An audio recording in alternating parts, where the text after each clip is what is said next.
Welcome back to This Sacred Life, a soulful, sensual, and sacred podcast for women. I'm Shan Vanderleek, and today I'm speaking with my friend Ara Campbell, author of Dark Goddess Magick, Rituals and Spells for Reclaiming Your Feminine Fire. Ara has been on This Sacred Life several times over the years. I think maybe I'm the first person that ever interviewed you. I think you are. I think you are. She's a visionary writer and founder of the Goddess Circle, a modern-day mystic dedicated to the awakening and rising feminine, living embodied truth and aiding others in connecting with their medicine. She can often be found seeking wisdom and solace in the wilds of Mother Earth. And I am so grateful that she's with us again today to talk about her new book that's going to be coming out in the fall. Welcome back to The Sacred Life, Ara. Thank you so much for having me. I'm so excited to be here. It's so good to have you here. And I was so very happy when I saw that you were moving forward with a Dark Goddess book. Let's start right there. Light magic, dark magic. What made you choose to share these goddesses? I think so many of them are so often overlooked because, we're so taught to keep it light. We're always taught to sort of put on a brave face and put on the smile and just kind of put the darker stuff down below. And so many of these goddesses embody that. And it's so time to look into these things a little bit deeper, the shadow work, the fierce feminine protection, and all the things that we're kind of taught we should just kind of either leave to somebody else or just not face at all. And it was time for me to connect with them. And it was time for them to come more into the light, as it were, ironically. Yeah. And they're so incredibly potent. Every goddess that you write about has such a potency and so much to teach us, and so much to help us with, to guide us through whatever we might be facing. I love the way the book's laid out and the way that you have thoughtfully put it together to include spells and invocations and practices to utilize the magic to lead us on this journey where we can really find the strength and boundary setting and transformation we're looking for. Before we dig deeper, I did pull a goddess card today before we came together from the Sacred Rebels deck by Alana Fairchild, and collaborative dreaming came up. This beautiful picture done by Autumn Sky Morrison of several, I think it's probably the same model, but and 4 different pictures of these incredible goddesses. And the message is, your heart is big enough to dream, not only for yourself, but for a new humanity. Imagine a world that is healed with respect, understanding, and with a community that fosters life. Even your dreams that relate to you alone will contribute positively to the greater good, because that is the nature of your heart. The heart creates win-win situations that benefit the individual and the collective. And I'm wondering why you think that particular card might have shown up for us today. I love that. That's just a perfect card for today. Of course, entering in like the eclipse season and stuff like that. And there's so much beginnings happening and so much co-creation and so much expansion and growth right now into this next phase. And I absolutely love that card for just the co-creation aspect and just the connection. And the way that you've written your book and how it is a collaboration with the Dark Goddesses, with you, and with whomever picks up the book to read it and wants to do the work. That's true. Yeah. So such a celebration. You introduce us to 20 of the most powerful shadow goddesses in the book, and you also share guidance on how to connect them. How did you come about this inspiration and how you wanted to lay it out and what you wanted to teach so that it would be the biggest blessing and gift and contribution to those of us who read it? I think the hardest part I had was not including more goddesses. I always want to, like, I'm an information person. That's why there's so much information in the book with, their associations and, the different matters you can kind of go to for each goddess and, their rituals and their visualizations. But I just wanted so much to be able to share as much as I could from them. And just being able to, I wanted so much to bring their myths. I talk about their myths and their stories and sort of point out a few parts of the stories, maybe the myth I don't really agree with or feel maybe was different, perhaps. But I kind of dive into the energy of each goddess and what they have to teach us in their practices and their associations. And it was such a rewarding experience getting to dive into them and their healing through the shadows. It was just absolutely amazing. I bet. How long have you been working on it? Well, the pandemic sort of slowed things down a little bit. It was actually supposed to be started last winter, of 2020, and it kind of got sidetracked until the summer of last year. So I actually wrote it last summer. So well, it's coming out in the perfect time. That's right. And that's kind of exactly what I had to think. It was just, these things happen and it's how the world works, it's how life works. Sometimes things don't happen the way we want them to, and that doesn't mean it's happening wrongly. It just means it's happening in a different way. And I mean, that's part of the shadow journey is allowing and facing things maybe not being comfortable and not being the way we want them. Yeah, right. Which goddess did you work with first? Oh, I'm trying to think. I think it was Hecate. I think she was first. I think it was either her or Kali were first, I think. Kali was going to be my guess. But... Yeah, Kali. I can't remember who it was. I think the test chapter I did at the start of things, I think was Kali. I think she was my test. Then I think Hecate was my first, like, right off of getting like the okay to go ahead. I think was Hecate. And you say that often it's in our darkest times that when we find our strength and reclaim our power. And that can be really associated with any of the goddesses that you've worked with here. But for today, I really feel like Persephone wants to speak to us, the Dark Queen, to help us and guide us through the transformation that we're facing, all of the grief that we're holding through this pandemic. So many have lost loved ones and have lost their jobs and have been through just incredible amounts of pain, and have also been on the other side of some beautiful sweetness, some love and support and kindness and being lifted up. So I don't want to say that everything's been awful, but it has been quite something for so many with so many losses. And let's speak about how Persephone can help guide us through this time. Well, she is such a wonderful tie-in between the darkness and the light, because of course she is goddess of spring and then queen of the underworld. So she has that duality that ties everything together, where we see, the journey from light to darkness and back again, and how we can be both.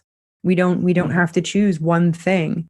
We have those pathways in life that we have to travel at times. Sometimes it's light, sometimes it's dark.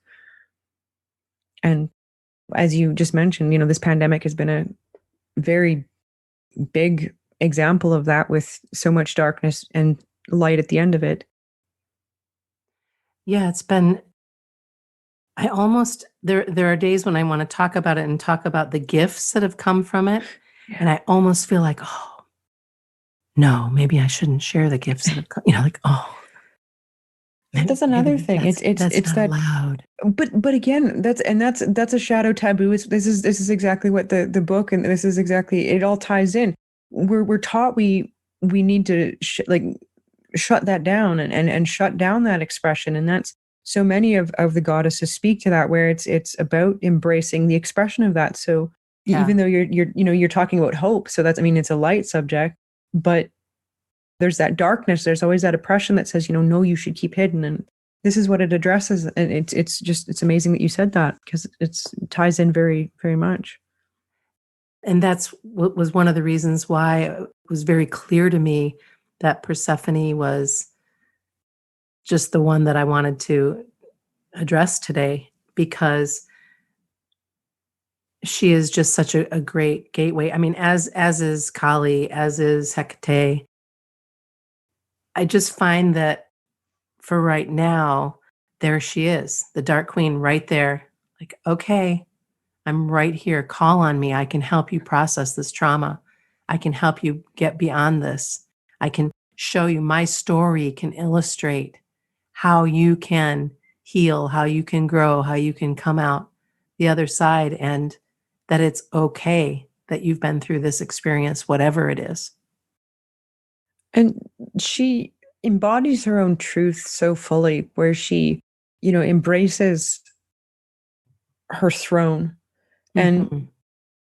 and again, speaking to maybe things don't wind up the way you think they are. I mean, you start off the goddess of spring and you wind up queen of the underworld. I mean, talk about a crossroads, Sure, yeah. kind of a change there. So it's like it just speaks to the transformation and how that can evolve, and you just never know what's going to happen. And she reminds us that we are whole.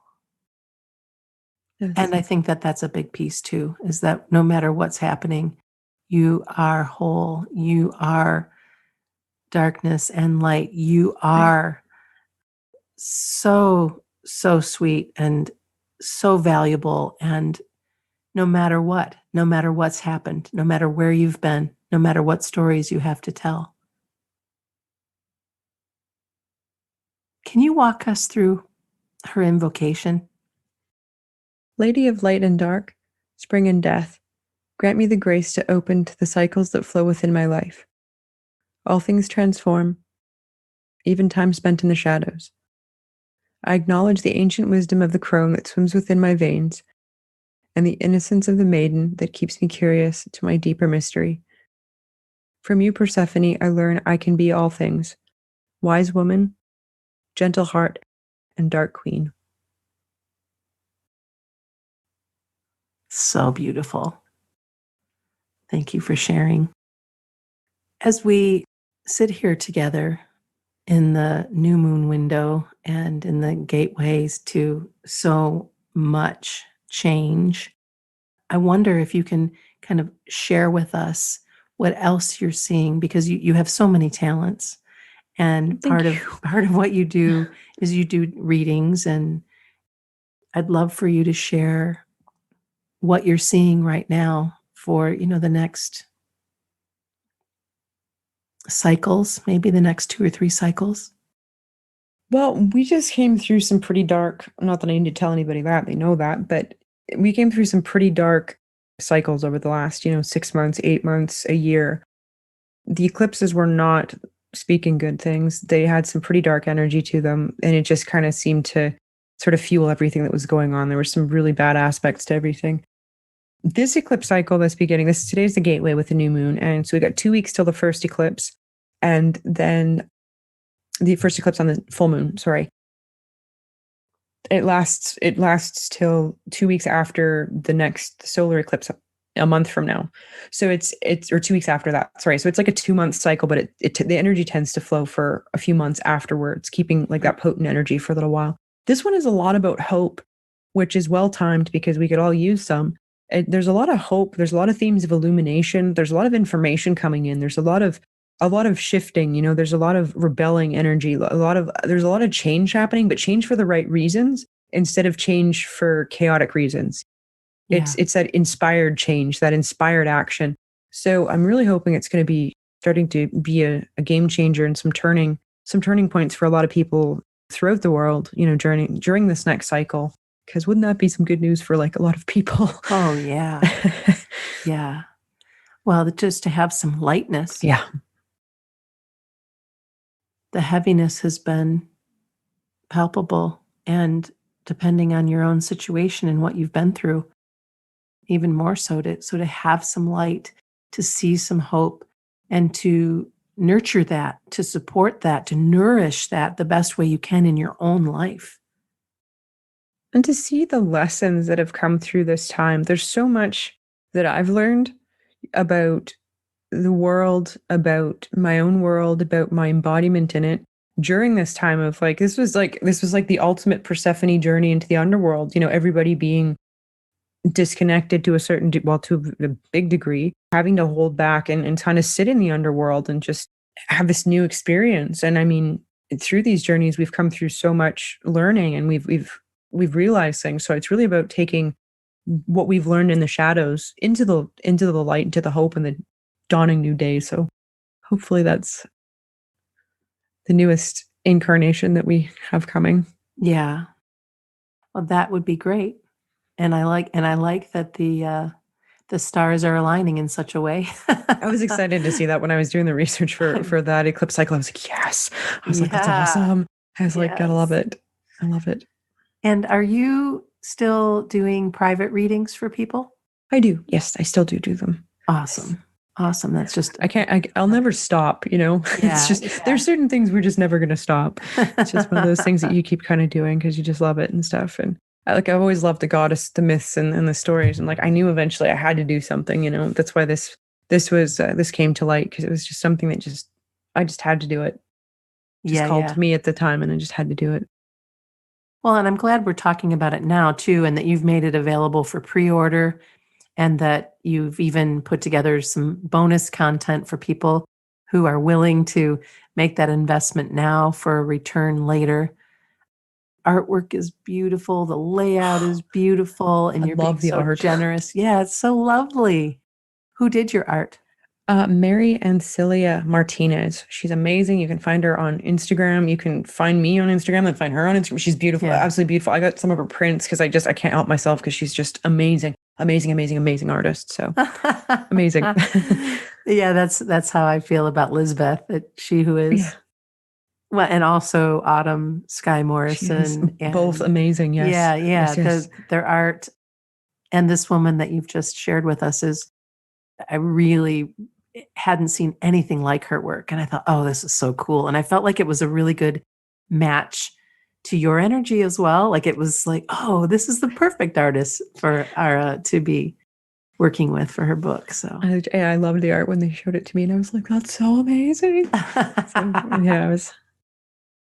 Oh, so tell me, do you guys have a date in October that the book is landing? Or I think it's October 12th. Okay. It had been in September, so it was sliding around a little bit because of the pandemic and certain things. The reality of the world we live in is things are kind of fluid now. So it's supposed to be mid-October. So I'm hoping that's still happening. I think that should be around there, though. It should be around October 12th. And we'll be sure to come back and have a conversation, whether we do it here or at the Sacred Life's private Facebook group or whatever. And Ara and I have even talked about doing a giveaway so that you have a chance to get a copy or win a copy of Dark Goddess Magick through that. And we'll figure all of that out later. Get some goodies. It's in the future, but it's coming.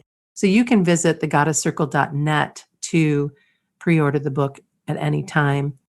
What else would you like us to know about this very sweet project that you've invested so much of your life in? I'm just excited for it to get out there. I'm in Aries, so patience is not a good virtue of mine. So I've been like wanting this like out there for like months and months and months. I'm just like, I want to get this out there so people can see it. I want to get it out there so people can see it. But I'm so excited for it to finally get into people's hands and for them to see it and get to work with it. That's, I think, probably the most exciting thing for me is it's a tangible book that you can actually use. You can dive deeper into the myths but you can also work with it and practically. So that appealed to me greatly when I was able to kind of be like, this is the way I want to do this, because then people can use it. Because then it's something you can use like on the new moon or the full moon or on a Thursday, just because it's just, I love it because then you can use it. I love stuff you can use, books you can use. Yeah, that I'm you a fan. Keep going back to. Yeah. I'm a instruction manual, goddess book, planet book person from way back. I love that. I love those kind of books. So yeah, I do too. I don't have a lot of them, but the ones I do, feel my hands on them quite often, and are such valuable oracles. Yeah, just as this is. And I was just thinking when you said that you're an Aries and also have Libra rising, that's a very interesting balance. And Virgo moon. And it's just like the details, man, the details. It's just like, oh, here we go. It's like everybody's fighting up in this house.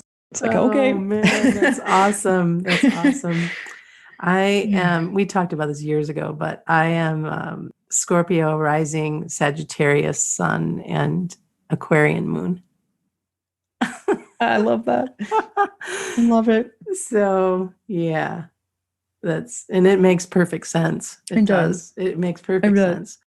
It I did have does. a friend do a progressive chart for me, which I must admit I'm not fully, I'm not fully understanding any of it, am I? I'm studying it all the time, but which changed everything, changed my rising sign, sun sign, and moon sign. Yeah. And I just decided, okay, well, that's good to know, but I think I need to stay with studying what I have been Yeah. studying so I don't get very confused about, well, no, actually, this is what you are for another 9 years. I'm like, what? Okay. So what's that all about? Sometimes it's really interesting to actually kind of do that every once in a while because you can change the house system and you can change how it interprets it, which is kind of fun because you can kind of change it every once in a while. But yeah, it's weird how the I don't want to say the more traditional way because but like it's interesting how those more traditional, I'll just say traditional ways of interpreting it do seem to hold more true. Because like I said, I'm an Aries through and through, and I forget I'd done a chart too that was different and it had something different. I was like, that's not right. It was like I forget what moon they had, and I was like, that doesn't make any sense. It's like that's not right. It's like that's not how it should be. That's not right at all. So yeah, it was just it's one of those things interesting. like where I'm willing to check anything out, try anything out, Right. explore anything, Right. and it was like, oh, okay. Well, thank you very much, but Yeah. I Thank you think for your time. I'll just stick with what I've been studying Yeah. for the last decade or so.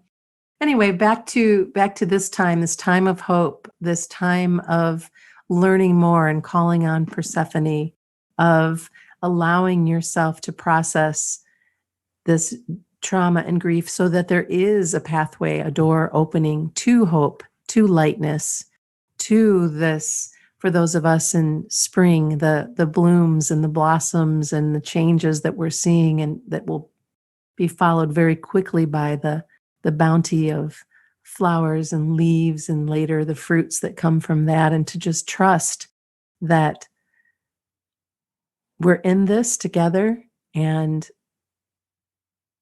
we know what to do, and these goddesses help us on our journey.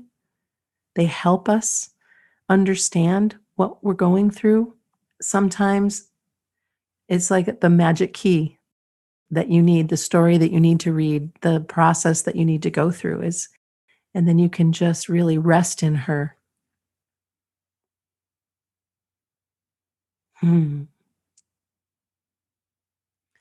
What would you like to leave us with today?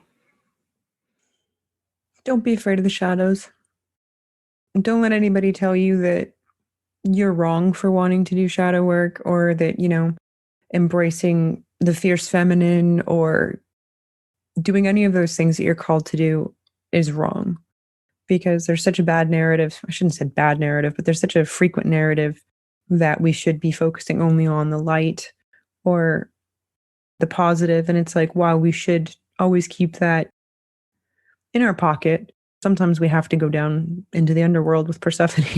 Well, It's right. just how it is. You have to have both because if you don't, you're just bypassing, and that's just not great because there's so many things we need to face. I mean, we're all on this journey and we're learning and we're expanding and we're ever growing and we're never done.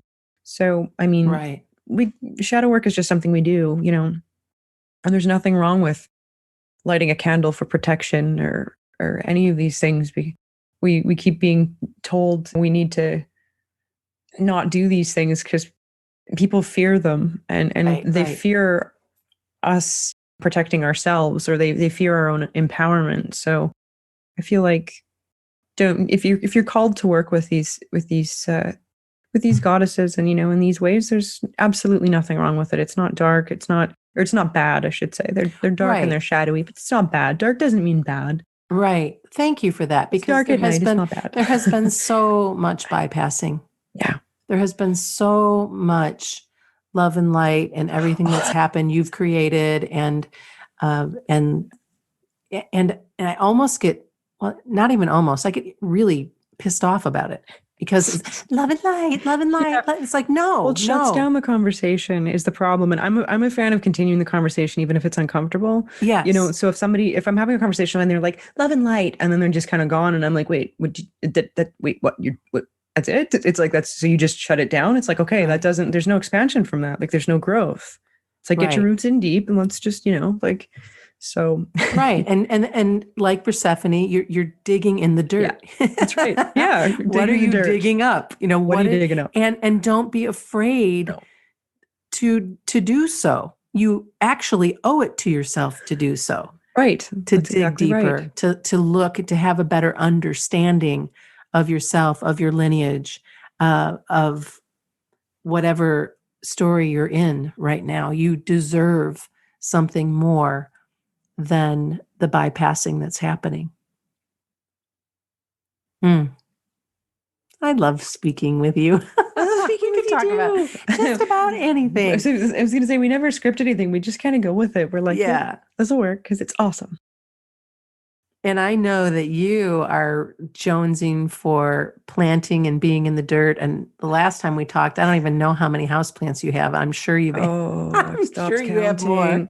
I've stopped counting, but in the last year, because of everything that's been happening, I've been like trying my hand at propagating everything. So everything's had babies and more babies, and I just started giving them away because I'm like, I have literally no room. And then, of course, I plant all my own seedlings, so all my own like my bedding plants for outside and everything like that, and my tomatoes and my peppers and all my vegetables and stuff I plant inside. And I've decided for some reason to plant a forest this year. So I love that. There's a whole bunch of pine trees and all kinds of stuff that I rescued from sad little areas they weren't going to live because they get mowed down and stuff like that. So I rescued them, and now they're going to be a forest. So you can't find a forest, build your own. Well, and I've decided this year I'm going to plant a forest. I mean, it's just anybody who knows me or sees my pictures or my nature focus, it's just like eventually it's like, yep, she's going to plant a forest. Of course she's going to, right? Yeah. No, it's going to happen.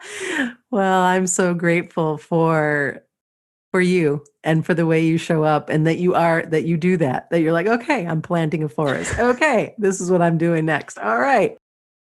It needs to be totally okay to work with these dark goddesses.